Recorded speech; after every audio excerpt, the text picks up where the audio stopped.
The funniest thing through this time is that folks will interact with me as if I'm going through something that they're not going through. And so I've shared so much about this experience, not because I want people to know that I am mortal, but because I really want people to know that they are.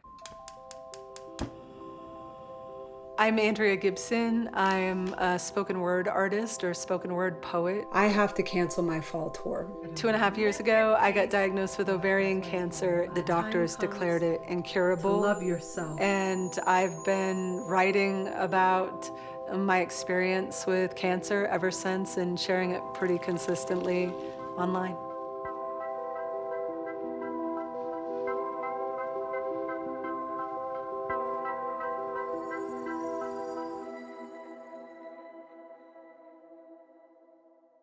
Where I love squirrels. That one's cute. God, they have such attitude. I feel so healthy. It's wild. It's wild. I mean, I feel physically very healthy, but I feel far more healthy mentally than I ever have in my life. The pharmacist said Klonopin, Lamictal, lithium, Xanax. The doctor said an antipsychotic might help me forget what the trauma said. The trauma said, don't write this poem. Nobody wants to hear you cry about the grief inside your bones. Prior to cancer, I was extremely depressed. I was drinking regularly. I struggled with suicidality, not because of depression, but because the amount of fear that I lived with. And so I would say since the moment of my diagnosis, since I woke up from surgery and my partner told me the news, I could suddenly see the ways that I had spent my life battling the facts of my life. And I was no longer in that place.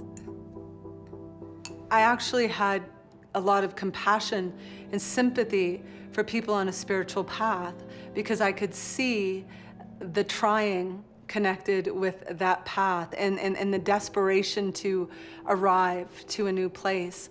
And that is a wall between getting there. It was just about, and this is something that everybody can do, is you're just consistently letting down your guard. It's not about retrieving anything. It's not about adding anything. It is literally about letting go. Hi, wonderfuls. I have to share some news that I really don't want to share. As many of you know, I was diagnosed with ovarian cancer exactly a year ago, and I recently found out that I'm having a recurrence.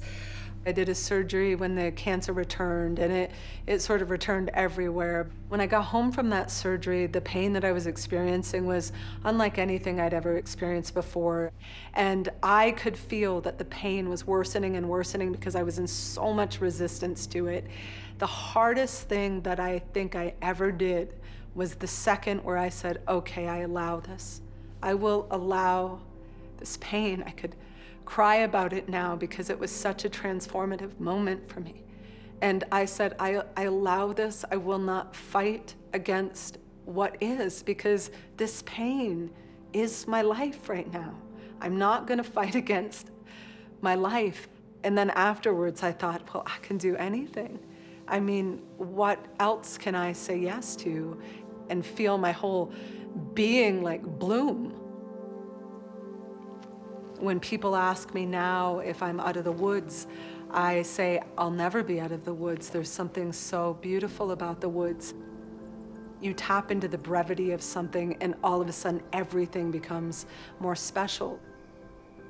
That's why for a lot of this time, I've not necessarily felt that I have less time than anybody else, because I'm walking through this world where I'm watching everybody walk by the moment, and there is no moment but this one. And I know this stuff has been said so often, but I didn't know.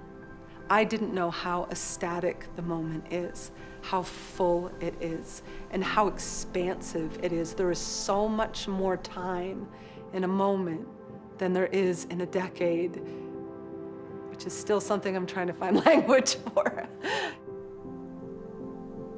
I think that the artist's primary job is to tell the truth, but I think that there is an additional job, which is to create hope, to inspire awe. I think the poet's job is to remind us that we were born astonished.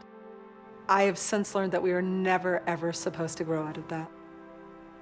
It is how this world is supposed to look.